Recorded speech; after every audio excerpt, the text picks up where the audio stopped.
अस्सलामुअलैकुम व्यूअर। आज मैं जिस मेडिसिन की बात कर रहा हूँ ये है टूबरासेन डे। ये एक किस्म के आँखों का ड्रॉप है। ये उन लोगों के लिए है जिनको आँखों में एक किस्म की ख़ारिश रहती है या एलर्जी रहती है, या उन मरीज़ों के आँखें बिल्कुल सुर्ख रहती हैं।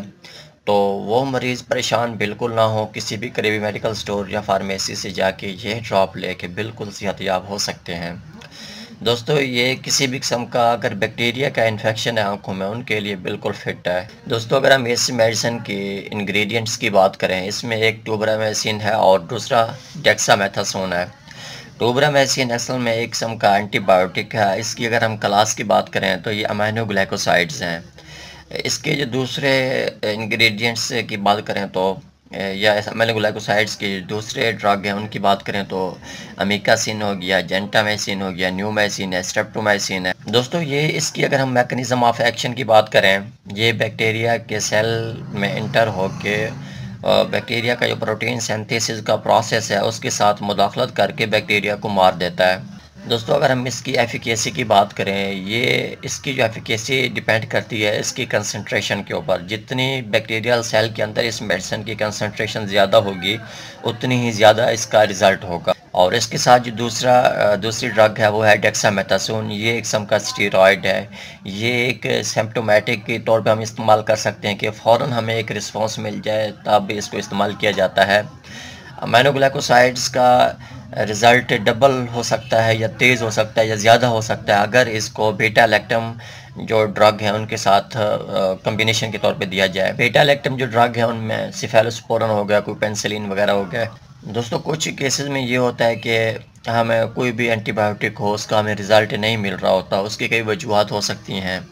बाज़ औक़ात ये होता है कि बैक्टीरिया के सेल के अंदर एक इफ्लेक्स पंप होता है, उसके ज़रिए से जो मेडिसिन बैक्टीरिया के सेल के अंदर इंटर होता है वो फिर पंप के ज़रिए से बाहर निकल जाता है, जिसकी वजह से वो उस मेडिसिन का इफ़ेक्ट बैक्टीरिया के ऊपर नहीं होता, जिसकी वजह से बैक्टीरिया किल नहीं होता।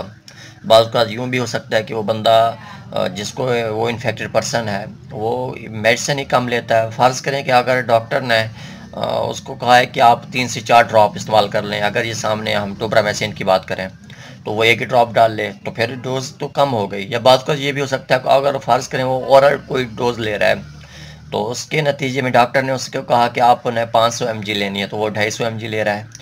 तो डोज़ की वजह से भी हो सकता है कि बैक्टीरिया रेजिस्टेंट हो जाए, उसका कोई इफ़ेक्ट ना हो जिस्म के ऊपर। बाज़ औक़ात यूँ भी हो सकता है कि बैक्टीरिया का जो स्ट्रक्चर है वो चेंज हो जाए, जिसकी वजह से वो जो एंटीबायोटिक हम इस्तेमाल कर रहे हैं उसको कोई टारगेट पॉइंट ना मिले, जिसकी वजह से वो बैक्टीरिया को किल नहीं कर पाता, जिसकी वजह से बैक्टीरिया बाज़ औक़ात रेजिस्टेंट हो जाता है। दोस्तों, इस बात को अपने ज़हन में रखें कि अब हमें इस बात का इल्म है कि जितनी ज़्यादा कंसंट्रेशन होगी बैक्टीरिया के सेल के अंदर उतनी ज़्यादा एफिकेसी होगी, लेकिन हम ओवर डोजिंग ना करें, क्योंकि अगर ओवर डोजिंग करेंगे तो उसके कुछ एडवर्स इफ़ेक्ट आ सकते हैं। एडवर्स इफ़ेक्ट हमारे कानों के ऊपर आ सकते हैं, हमारे किडनी के जो सेल हैं, नेफ्रॉन वगैरह, उनके ऊपर भी आ सकते हैं, और उसके बाद हमारे दिमाग के ऊपर भी आ सकता है इसके एडवर्स इफ़ेक्ट। बेहतर यही है आपका डॉक्टर आपको जितनी मेडिसिन बताए आप उतनी ही इस्तेमाल करें, ओवर डोजिंग बिल्कुल ना करें। दोस्तों, आप में से किसी का भी डेक्सामेथासोन या टूबरामेसिन या टूबरासेन डे या डेक्सटॉप,